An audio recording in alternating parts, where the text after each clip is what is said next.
शंकर भगवान की जय, माता पार्वती की जय। एक बार भगवान भोलेनाथ और माता पार्वती जी मृत्युलोक घूमने की इच्छा से पृथ्वीलोक पर आए और अमरावती नामक नगरी में पहुंचे। उस नगरी में एक राजा द्वारा बनवाया हुआ बहुत सुंदर भगवान भोलेनाथ जी का मंदिर भी था। उस मंदिर में शंकर जी और माता पार्वती निवास करने लगे। एक दिन माता पार्वती जी ने शंकर जी से कहा, प्रभु, आज हम और आप दोनों चौसर पासा खेलेंगे। शंकर जी ने माता पार्वती की बात मान ली और चौसर खेलने लगे। उसी समय मंदिर का पुजारी ब्राह्मण मंदिर में पूजा करने के लिए आया। माता ने ब्राह्मण को देखकर प्रश्न किया, पुजारी जी बताओ, इस बाजी में हम दोनों में से किसकी जीत होगी और किसकी हार होगी? ब्राह्मण ने बिना सोचे समझे कहा, भगवान भोलेनाथ ही जीतेंगे। कुछ समय बाद बाजी समाप्त हुई और माता पार्वती जी की विजय हो गई। माता पार्वती को ब्राह्मण के झूठ बोलने पर क्रोध आया। उन्होंने ब्राह्मण को कोढ़ी होने का श्राप दे दिया। भगवान शंकर जी के बहुत समझाने के बाद भी माता पार्वती नहीं मानी। उसके बाद शंकर और पार्वती वहां से चले गए। कुछ समय बाद उस पुजारी को कोढ़ होने लगा। ऐसे में वह बहुत ही परेशान व दुखी रहने लगा। इस तरह कई दिन बीत गए। फिर एक दिन देवलोक की अप्सराएं शिव पूजा करने के लिए उसी मंदिर में आईं। अप्सराओं ने उस पुजारी के कष्ट को देखकर बड़ी दया भाव से उसके रोगी होने का कारण पूछा। तब पुजारी जी ने अपनी आप बीती निसंकोच होकर उन अप्सराओं को बता दी। ये सुनकर वो अप्सराएं बोली, हे ब्राह्मण, तुम दुखी मत हो।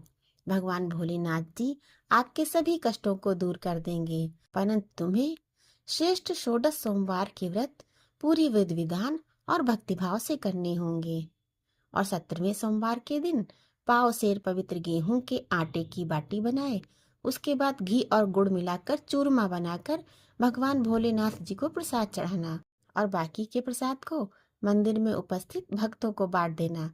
ऐसा करने से आपकी सभी मनोकामनाएं पूरी होंगी। ऐसा कहकर अप्सराएं देवलोक चली गईं। ब्राह्मण भी यथाविधि षोडश सोमवार व्रत करने लगा। ऐसे में भोलेनाथ की कृपा से धीरे धीरे ब्राह्मण पुजारी कोढ़ से मुक्त होने लगा। कुछ समय बाद भगवान शंकर और माता पार्वती फिर से उसी मंदिर में पधारे। तब माता ने उस ब्राह्मण को रोग मुक्त होने का कारण पूछा। तो ब्राह्मण ने माता को 16 सोमवार के व्रत के बारे में विस्तार से बताया। ब्राह्मण की बात सुनकर माता पार्वती जी बहुत प्रसन्न हुई और पुजारी से 16 सोमवार के व्रत की विधि पूछी। उसी दिन से माता पार्वती जी भी षोडश सोमवार व्रत करने लगी और लगातार 16 व्रत किए। ऐसे में उनकी मनोकामनाएं पूरी हुई। उनके रूठे पुत्र स्वामी कार्तिकेय जी स्वयं ही माता के आज्ञाकारी हो गए। एक दिन कार्तिकेय को अपना विचार परिवर्तन होने का रहस्य जानने की इच्छा हुई और वह अपनी माता के पास आए और बोले, आपने ऐसा क्या उपाय किया जिससे मेरा मन आपकी ओर आकर्षित हो गया? तब माता पार्वती जी ने कार्तिकेय को षोडश सोमवार कथा सुनाई। तब कार्तिकेय ने अपनी माता से कहा, मैं भी इस व्रत को करूंगा क्योंकि मेरा मित्र ब्राह्मण दुखी मन से परदेश गया है। मुझे उससे मिलने की बहुत इच्छा होती है। फिर कार्तिकेय जी ने भी 16 सोमवार के व्रत पूरे विधि विधान से किए। उनकी भी इच्छा पूर्ण हो गई। उन्हें अपना प्रिय मित्र मिल गया। कार्तिकेय जी के मित्र ने इस आकस्मिक मिलन का भेद पूछा तो कार्तिकेय जी बोले, हे मित्र, हमने तुम्हारे मिलने की इच्छा करके 16 सोमवार के व्रत किए थे। अब तो उस ब्राह्मण मित्र को अपने विवाह की बड़ी इच्छा हुई और वह भी 16 सोमवार व्रत पूरे विधि विधान से करने लगा। एक दिन वह किसी काम से परदेश गया। वहां के राजा ने अपनी पुत्री का स्वयंवर रखा था। उस राजा ने राजकुमारी के विवाह के लिए यह शर्त रखी थी कि जिस राजकुमार के गले में सब प्रकार श्रृंगारित हथनी माला डालेगी, मैं उसी के साथ अपनी बेटी का विवाह करूंगा। ब्राह्मण भी उस स्वयंवर को देखने के लिए एक ओर बैठा हुआ था।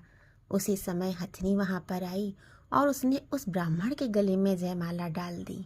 इस तरह राजा की प्रतिज्ञा के अनुसार बड़ी धूमधाम के साथ अपनी पुत्री का विवाह उस ब्राह्मण के साथ पूरे विधि विधान से कर दिया और बहुत सारा धन देकर सम्मान पूर्वक संतुष्ट किया।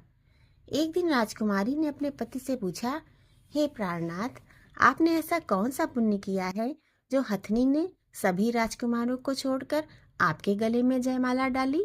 तब ब्राह्मण बोला, हे प्राण प्रिय, मैंने अपने मित्र कार्तिकेय जी के कथनानुसार 16 सोमवार का व्रत किया था, जिसके प्रभाव से मुझे तुम जैसी रूपवान पत्नी मिली है। इस व्रत की महिमा सुनकर राजकन्या को बड़ा आश्चर्य हुआ और वह भी पुत्र कामना के लिए 16 सोमवार व्रत करने लगी। शिव जी की कृपा से कुछ समय बाद उसके गर्भ से एक अति सुंदर, सुशील, धर्मात्मा और विद्वान पुत्र हुआ। जब वह लड़का बड़ा हुआ और समझदार हुआ तो एक दिन अपनी माता से प्रश्न किया, माता, आपने ऐसा कौन सा पुण्य किया जो आपको मेरे जैसे पुत्र की प्राप्ति हुई? पुत्र की बात सुनकर उस राजकुमारी ने अपने द्वारा किए गए 16 सोमवार व्रत की कथा और पूरे नियमों के बारे में उसे बताया। उस लड़के ने इस व्रत को सब तरह से मनोरथ पूर्ण करने वाला सुनकर उसके मन में राज्याधिकार पाने की इच्छा हुई। उस लड़के ने उसी दिन भगवान शिव जी को प्रसन्न करने के लिए 16 सोमवार के व्रत पूरे नियमों से करने का संकल्प ले लिया। एक दिन दूसरे देश के राजा के दूत ने आकर उस लड़के को राजा की राजकुमारी के लिए चुना और वह उसे अपने साथ ले आए। राजा ने अपनी राजकुमारी का विवाह उसके साथ कर दिया। धीरे धीरे राजा वृद्ध हो गया और उसके लिए राजकाज संभालना मुश्किल हो गया। उसने अपने दामाद का राज्य तिलक कर दिया और वहां का राजा घोषित कर दिया।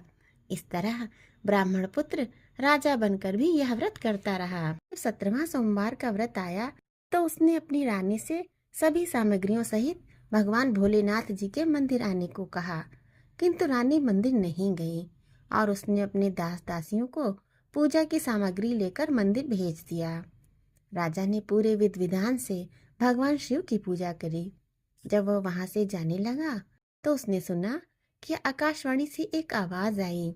उसने कहा, हे राजा, अपनी इस रानी को राजमहल से निकाल दो, नहीं तो ये तेरा सर्वनाश कर देगी। इस वाणी को सुनकर राजा आश्चर्य में पड़ गया और उसने तुरंत मंत्रियों की बैठक बुलाई और आकाशवाणी के बारे में बताया।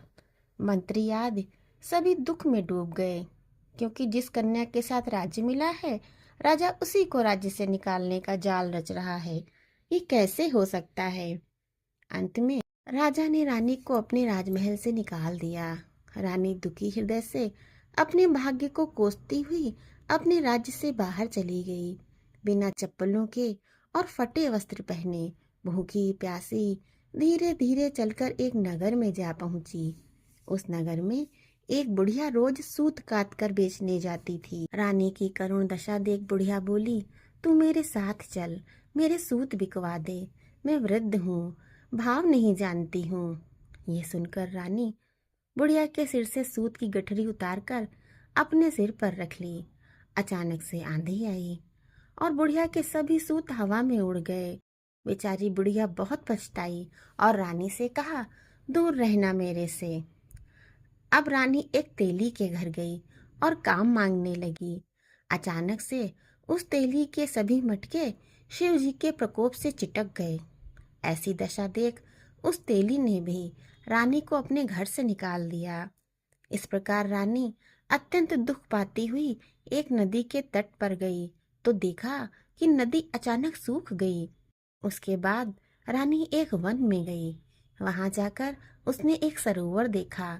वह पानी पीने के लिए सरोवर की सीढ़ी उतरी और पानी पीने के लिए जैसे ही अपने हाथों को आगे बढ़ाया तो देखा सरोवर का पानी असंख्य कीड़ों से गंदा हो गया है। रानी ने अपने भाग्य का दोषारोपण करते हुए उस सरोवर का जल पीकर अपनी प्यास बुझाई और आराम करने के लिए एक पेड़ की शीतल छाया में विश्राम करने के लिए लेटी तो देखा कि उस पेड़ की सभी पत्तियां अचानक से झड़ गई हैं। ऐसे में रानी जिस पेड़ के नीचे जाती, उसी पेड़ की पत्तियां अपने आप झड़ जाती। वन, सरोवर और पेड़ों की मुरझाई दशा देखकर गाय चराते हुए ग्वालों ने अपने स्वामी से सभी बातें बताई। स्वामी का आदेश अनुसार ग्वाले रानी को पकड़कर स्वामी के पास ले आए। रानी की मुखकांति और शरीर शोभा देखकर स्वामी जान गए कि यह कोई विधि की गति की मारी कुलीन अबला है। ऐसा सोचकर स्वामी ने रानी से कहा, हे पुत्री, मैं तुमको पुत्री के समान रखूंगा। तुम मेरे आश्रम में ही रहो और मैं तुम्हें किसी प्रकार का कष्ट न होने दूंगा। स्वामी जी के ऐसे वचन सुनकर रानी को थोड़ी धीरज मिली और वह आश्रम में ही निवास करने लगी। आश्रम में रानी खाना बनाती तो उसके खाने में कीड़े पड़ जाते। जब वह पानी भरकर लाती तो उसमें भी कीड़े ही कीड़े हो जाते। अब तो स्वामी जी बहुत दुखी हो गए और रानी से बोले, बेटी, तेरे पर कौन से देवता का कोप है जिससे तेरी ऐसी दशा है? गोसाई जी की बात सुनकर रानी ने अपने पति के साथ भगवान शिव जी की पूजा करने नहीं जाने की पूरी कथा सुनाई।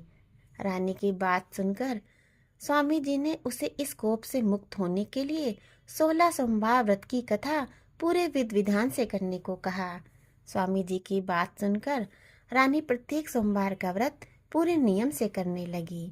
जब रानी के पूरे 16 व्रत हो गए और जब उसने 17वें सोमवार का व्रत किया और रोज की तरह भगवान भोलेनाथ जी की पूजा कर रही थी, तो भगवान शिव जी के प्रभाव से राजा के मन में अपनी रानी का विचार उत्पन्न हुआ। राजा ने सोचा, मेरी रानी को गए बहुत समय बीत गया, न जाने कहाँ कहाँ भटकती होगी, मुझे उसे ढूंढना चाहिए। राजा ने ये सोचकर अपनी रानी की तलाश में चारों दिशाओं में अपने सैनिकों को भेजा। सैनिक अपनी रानी को ढूंढते हुए स्वामी जी के आश्रम में आ पहुंचे। सैनिक अपनी रानी को वहां पाकर स्वामी जी से अपनी रानी को साथ भेजने के लिए कहा, किंतु स्वामी जी ने मना कर दिया। सैनिक चुपचाप लौट गए और राजा को सभी बातें बताईं। तब राजा स्वयं रानी को लेने स्वामी जी के आश्रम आए और प्रार्थना करते हुए बोले, स्वामी जी, जो देवी आपके आश्रम में रहती हैं वो मेरी पत्नी हैं। शिव जी के कोप से मैंने इनका त्याग कर दिया था। अब इस पर से भगवान शिव का कोप शांत हो गया है, इसलिए मैं इसे लेने आया हूँ।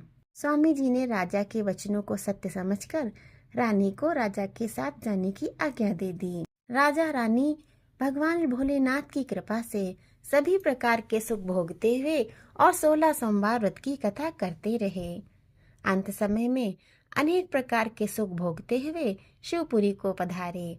इसी कारण कहते हैं, जो भी मनुष्य भगवान भोलेनाथ जी की भक्ति मन वचन कर्म द्वारा 16 सोमवार के व्रत पूरे विधि विधान से करेगा, वह इस मृत्युलोक से समस्त सुखों को भोगकर अंत में भगवान के चरणों में शिवपुरी को प्राप्त होगा और इस व्रत के करने से सबके मनोरथ पूर्ण होते हैं। बोलिए शंकर भगवान की जय, माता पार्वती की जय।